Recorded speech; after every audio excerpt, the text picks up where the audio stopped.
Okay, so like we were talking about, the dissection we're going to be doing today is of the sheep brain. So the sheep brain itself, as we were really talking about, is a little bit different in the way that it appears from the human brain. So human brain, really big cerebrum, relatively big cerebellum, etc. And then we see our lower brain areas as well. So we see our brain stem, we talked about the pituitary gland and things like that. So one of the differences we were mentioning is that on a relative size, the sheep brain itself, compared to that pituitary gland, is much smaller. A little bit more of a simple animal. So you do see this trend in, if you will, computing size and requirements and brain size. And so we have a lot of complex thought that goes on and reasoning and things like that. And so our cerebrum ends up being quite a bit bigger than simpler animals, if you will.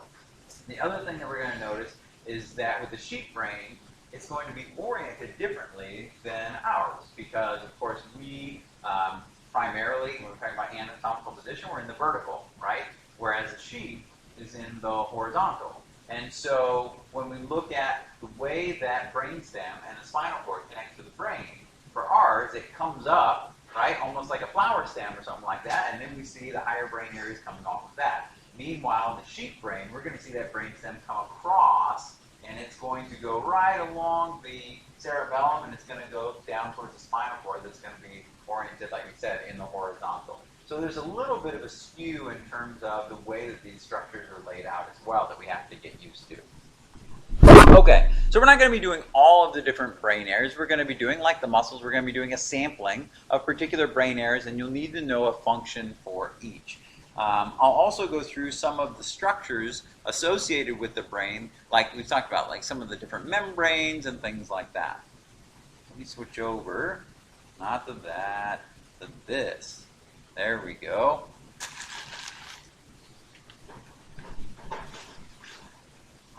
All right, so we've got a little sheep brain here, and when you look at the surface of it, what you can see is you can see some of this white membranous material on there. And the white membranous material are some of these meninges that we mentioned that are important in terms of protecting the brain. And so when we look at these, this outer one that's right here is going to be the dura mater. And so we can cut through that and peel that away in order to reveal the brain itself. But this dura mater, I mean, it gets its name from the fact that it's very durable. So when you are looking at it all too soon, maybe not soon enough, depending on how excited you are, you're going to see that it's very, very tough. So it's durable, right? So as I'm cutting through it right there, it takes a little bit of force to actually go through it. And you'll find as well that it starts or it continues down between the cerebral hemispheres and goes down in between them and makes a connection down in the what we call the brain pan. There's an area of the brain of the ethmoid bone. It's called the crista galli. It's a little anchoring point for the meninge or the meninx that we talk about as the dura mater. So it goes right down underneath. And so right now I'm trying to pull it back, and it's not even separating with my hands. So I have to continue cut it instead. But we can see the cerebrum right underneath instead. So we can see the wrinkles. Remember when we talk about the wrinkles, it's kind of hills and valleys, and so the hills are going to be gyri, if you will. An individual one is going to be called a gyrus. Remember that, kind of like cacti and cactus, right? A singular one is going to be a gyrus, and then we're going to have lots of gyri. So here's a gyrus here, okay? And then the grooves or the valleys in between are called sulci, or an individual one is called the sulcus. And so you can see there. If you have a really long groove that's especially deep, we tend to call that a fissure instead. And so the longitudinal fissure is something that I was kind of working on peeling that dura mater out of that separates the two cerebral hemispheres. So now we're seeing a dorsal view. So this is the top view here. This is our side view, our lateral view over here. So this is a big longitudinal fissure along here. So it's a big, deep groove instead of the superficial ones that we were talking about in terms of the sulci.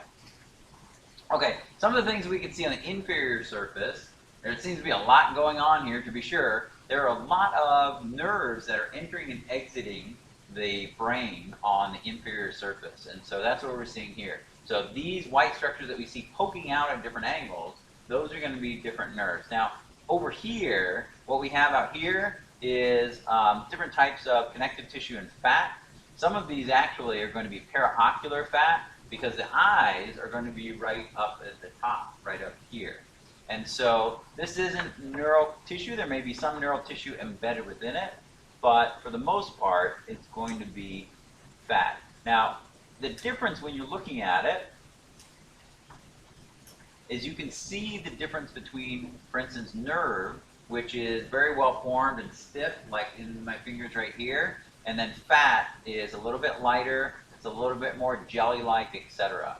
So this right here, these two that you see sticking forward right here, these are nerves, and what do you think these nerves are? Like, where do you think they're going? What's a major sense organ that you would think with a sheep? Smell, exactly. And it's located certainly on the caudal end, right? Up at the nose end up there. And so these are the olfactory nerves. So the olfactory nerves are going to gather that special sense, if you will, that chemo sense, and it's going to route it back to the brain. So it's a long pathway that goes all the way back into here, and at the very tip of it, we would call it the olfactory bulb, but then the rest of it is going to be the olfactory nerve itself. So you can see these are really big nerves, very, very wide or large diameter as well, because the sheep, right, sense of smell is going to be pretty important in terms of finding food, etc. Okay, then we have this one here, and there's another one over here that's embedded within that fat that we see over here. What's another special sense organ and nerve that would need to go to it that we would think might be attached to these? What are some of your other special senses when you think of special senses? Yeah, so there's vision, right, and there's taste and stuff like that. And so that is exactly what these are. These are olfactory nerves instead. The olfactory nerves are going to be going up to the eyes. I'm just trying to get some of the rest of this. It's going to be another one. You see there. So here are going to be the optic nerves. So these are the optic nerves that are coming from the eyes. These are sensory neurons bundled in there, and they are going to be going into the brain. Now, interesting thing, this almost looks like a snail or something like that. We have these little things sticking out here. But if you look at them, they come together at a point right along the midline right here. And so these are the optic nerves coming in from each of the eyes, but they join and cross over right here. And so this area right here is called the optic chiasma. And so chiasma, right, if you think about the Greek letters, right, you're talking about like sororities and fraternities, you're like omega chi and stuff like that, right? So chi is X in the Greek alphabet. And so this basically forms an X. As these optic nerves come in here, they crisscross, and some of the neurons go over this way, and some of them continue back over this way. So they crisscross in that way. So they call this area where that crisscross occurred the optic chiasma. Okay? And so that way, what we see, if you see things like on the right side of your vision of both eyes, it goes over and is processed in the same side of the occipital lobe. So that you can get that processing of what we call stereoscopic vision, where both eyes are viewing a particular thing, so you get the information about that thing in that area of your field of vision processed in the same area of the brain. So anyway, so that's called the optic chiasma there, where these optic nerves are joining together and crisscrossing. You should be able to see that on the models too. All right, there are other types of cranial nerves here. Again, all of this here is still that dura mater, and it's difficult to separate the dura mater from a lot of these underlying nerves. There are 12 cranial nerves, and the biggest ones that we've seen have been like the optic nerve, like we said, and the olfactory nerve. There are some other big ones. They're called trigeminal nerve and things like that. But a lot of these end up getting really small and delicate. And so when we remove the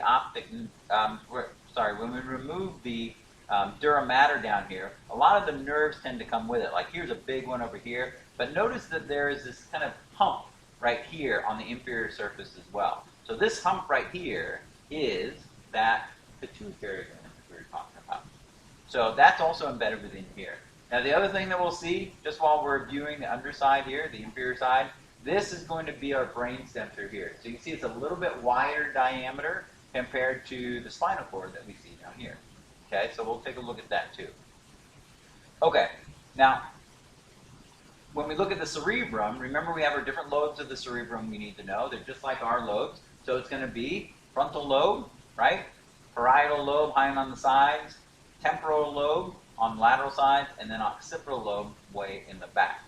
Technically there's a fifth lobe as well. It's called the insula, but it's buried deep underneath here. Also we can see this big hump way here in the back. This is going to be the cerebellum. Okay? So cerebellum and cerebrum, they're similar terms, right? There's only a few letters different, but cerebrum is this big wrinkled structure. Cerebellum is this walnut-shaped structure back here. So it's kind of ironic that the bigger brain structure has the smaller name, and the smaller brain structure has the bigger name. So this is cerebellum, and that's cerebrum.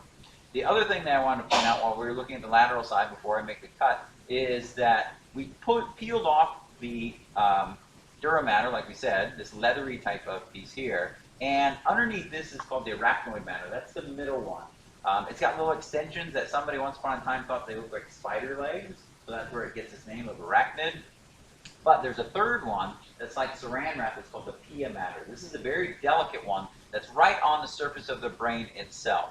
And so, like I said, it's basically like saran wrap. So if you were going to find that one, you kind of have to go inside of one of these different sulci and kind of put your probe, bring it up again, and it'll catch on a very thin membrane. And that's going to be the pia mater. So the pia mater is something that you can't see. It's almost invisible when you're just looking at the surface of the brain. But if you get a probe underneath there and you bring it up, then you'll see it kind of catch on it, and you can get a shot of it then when you're doing the dissection.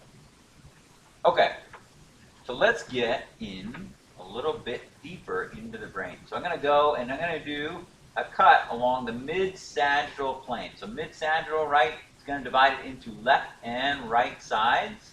So this is going to be down along the longitudinal fissure, and we're going to cut into all of the different brain structures that are underneath, and hopefully we'll be able to see all the structures that we need to. Okay, so now, there we go.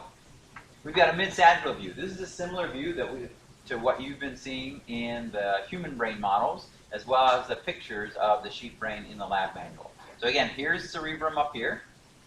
Okay, here's cerebellum back here, and the cerebellum is kind of interesting. It actually has this pattern of white matter and gray matter to it that looks somewhat like a tree. So this is called the tree of life. It's called the arbor vitae. Arbor, right? Arbor day has to do with tree, vitae, life. So this pattern of white matter and gray matter here is called the arbor vitae. But the pattern of gray matter and white matter occurs throughout different areas of the brain.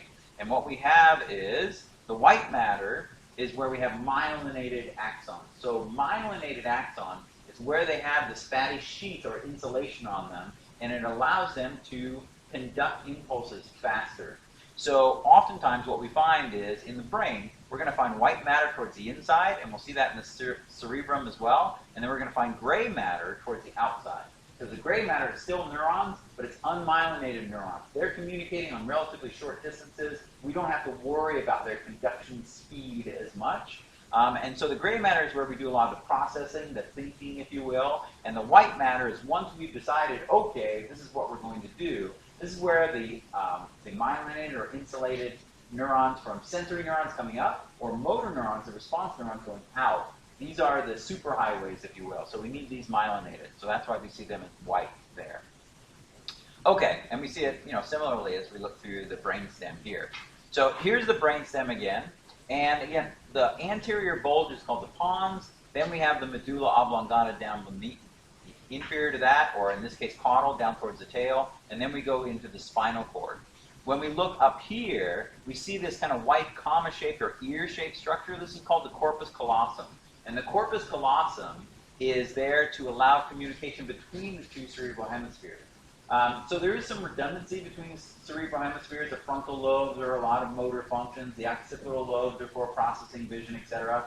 And we're simplifying those functions. There's lots of other things that they do, but there is some specialization that occurs on the left and right side.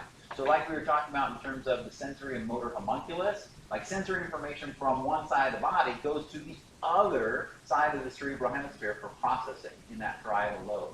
So there is some specialization in either side, so we need them to communicate between the two sides as well. And that's what's happening here at the corpus callosum. It's a crossing over point so that neurons can communicate between the two cerebral hemispheres. There are some people, it's an extreme case, but some people that have seizures, right? These are uncontrolled motor responses for the skeletal muscles. And so in order to, it usually starts in one area, but sometimes it can spread to both sides of the cerebral hemispheres. And in order to prevent that from, if you will, spreading or affecting both sides, in extreme cases, sometimes they will go through and they will cut this corpus callosum so that those erroneous neural impulses are at least not affecting both sides, at least maybe they'll just affect one side. But for the most part, we do want that communication so that you can coordinate what the left side and the right side of your body are doing and feeling, etc. And that occurs here at the corpus callosum. Okay, other things. This round area right here is the thalamus. So this is the router, like we said, like your home router that routes the signal out to the important areas. So for instance, sensory information coming up gets to the router, the thalamus here, and that routes it out to the different areas of the cerebrum. Likewise, motor responses are going to come down, and a lot of them are going to route through there as well. So this is, again, the thalamus. Then the hypothalamus is going to be just underneath that. So it's going to be this little pointed area right here. That's the hypothalamus, the area that controls this little structure hanging off here, which is the pituitary gland. So the pituitary gland is mostly endocrine in function, but it does have neurons in it as well that are part of the brain. So that's why we talk about it with the nervous system. So this is a pituitary gland hanging off here. There's another interesting gland also back here. So you see this little round area here. I know it's kind of small on the screen right now. Afterwards, you can, the reason I'm recording it is you can go back and review this, but you can also, in the recording, you can click on the screenshot that we see there, and you can zoom that up so you can see the entirety of it. So this round structure right here is called the pineal gland. And the pineal gland also secretes a hormone, and this hormone is called melatonin. Anybody familiar with melatonin? What does melatonin help with? Sleep. Yep, exactly. So this is a area of the brain that will release melatonin that helps to regulate your sleep cycle. So it's coordinated with the day-night light cycles, and so when it gets darker, this gets more signals to say that it's dark, and it causes your melatonin levels to go up, which causes you to become sleepy.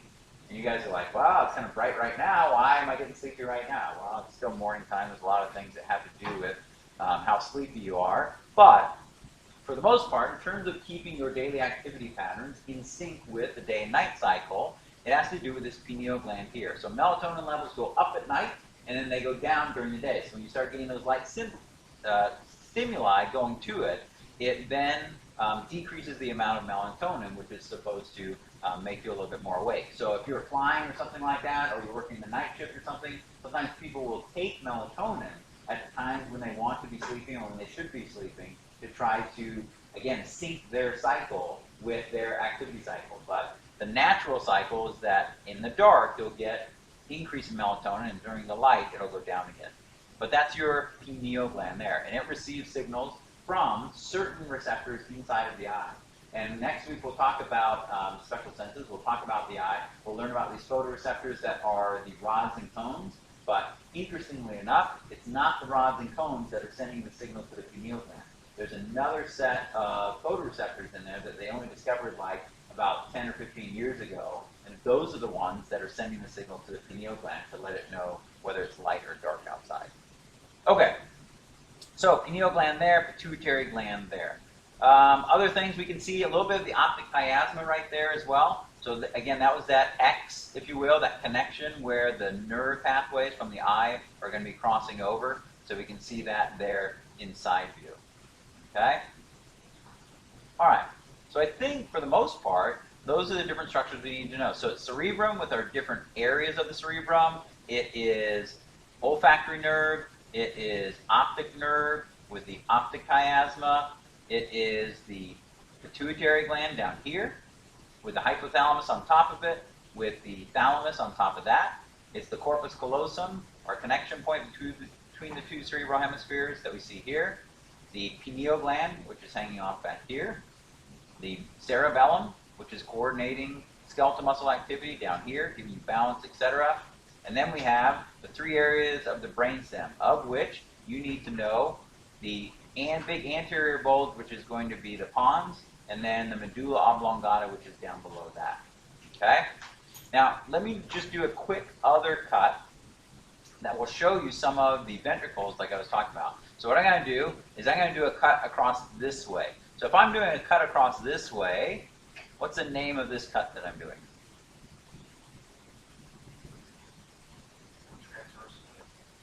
Good question. So good possibility there. So transverse cut is one that is going in a different direction. Transverse cut actually goes across. So a transverse cut is like a horizontal cut. That would divide it into a top and a bottom.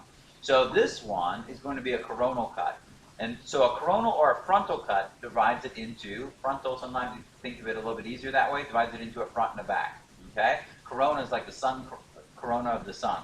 So I've gone through there, and now when I rotate that around, we can get shots of two interesting things. One is we can view into the cerebrum, and here you can see that pattern of white matter and gray matter again. White matter on the inside, again, that's where the relays are going very quickly because of the myelinated axons of those neurons, and then gray matter here towards the outside, right? They always talk about your gray matter, that's where your thinking is, etc. So that's what we're seeing out there. The other thing that we can see, and I'll have to open it up a little bit more, is we can start to see into some of those lateral ventricles. So you can see how there's a gap opening up right there. So that gap right there is part of the third ventricle. So it starts to show you some of the spaces that occur inside of the brain as well. We said those spaces that contain the cerebral spinal fluid. So again, that's just another view. So you can see, again, some of those gaps that are opening up right there. Those are the ventricles where that cerebral spinal fluid is being generated. It is flowing around, and then it flows up around the surface of the brain, down around and through the spinal cord as well. Okay? You are welcome to do any other cuts that you like. If you want to do a parasagittal cut, so in parallel to the midsagittal cut that you do, you can certainly do that and see other areas of the brain. But your main thing that you want to do is what I started out with, is you start out with your intact brain. You're going to peel away that dura mater. You're going to look at some of the surface structures of the brain. Then you're going to do that mid-sagittal cut so you can get the view like we see here, which is similar to what you see in the lab manual, so you can identify the different structures that you need to for the quiz maze. Okay? So any questions on sheep brains? You're like, no questions, I just want to get my hands on them. All right, well, I understand that as well.